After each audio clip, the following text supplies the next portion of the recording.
ఒక పులి అడవిలోంచి బయటకు వచ్చి తిరుగుతూ ఉంది. ఆ పులిని పట్టుకోవడానికి ప్రయత్నాలు చేస్తా ఉన్నారు. ఈ పులిని పట్టుకునే క్రమంలో ఈ పులి ఒక ఆవుని చంపేసింది. పలానా చోట ఆవుని చంపేసింది అని తెలుసుకున్నారు. ఇంకా సిబ్బందిని పెంచారు దాన్ని పట్టుకోవడానికి. ఆ తర్వాత ఒక మనిషిని గాయపరిచింది. వేరే చోట మనిషిని గాయపరిచి ఈసారి పలానా చోట మనిషిని గాయపరిచిందని చెప్పి సీసీ కెమెరాలు కూడా పెట్టారు. ఇంకా పగడ్బందీగా పట్టుకోవడానికి చూస్తున్నారు.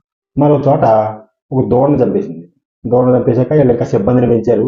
సీసీ కెమెరాలు బోన్లు కూడా పెట్టడానికి మూవ్ చేస్తున్నారు. ఈలోగా ఇంకొక మనిషిని గాయపరిచింది.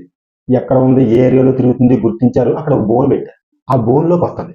వచ్చిన వెంటనే బోన్ డోర్ క్లోజ్ అవుతుంది. అప్పుడు పులిని మనం బంధించేయచ్చు. ఇదే ప్లాన్లో బోన్ పెట్టారు. పులి అమాయకులే లేటి అందులోకి ఎందుకు వెళ్తుంది? తెలివిగా ఆలోచించి బోన్లో ఒక దోణ పెట్టారు. ఇప్పుడు వెళ్తారు. ఆ దోణ తినడానికి బోన్లోకి వెళ్తారు. అంతవరకు బాగానే ఉంటుంది. వీళ్ళు అనుకున్నట్టు పులి అక్కడికి వచ్చింది. ఆ బోన్లో ఉన్న దోణ చూసింది. తినడానికి లోనకి వెళ్ళింది. వెళ్ళగానే వీళ్ళు ముందుగా ప్లాన్ చేసిన ప్రకారమే ఆ బోన్ డోర్ క్లోజ్ అయిపోయింది. పులి బయటికి రాలేదు. ఇక ఇంతవరకు బాగానే ఉంది. మరి అందులో ఉన్న దూడ సంగతి ఏంటి? పులి మాత్రం మనం ఏ హాని జరగకుండా పట్టుకోవాలి. మొత్తానికి దోణ తీస్తే తినేసింది. మొత్తానికి పులి దొరికింది. ఒక మనిషిని చంపేసింది, ఒక మనిషిని గాయపరిచింది, ఒక దూడ చంపేసింది, ఒక ఆవుని చంపేసింది. కొన్ని దాన్ని ఏమైనా శిక్షిస్తారా?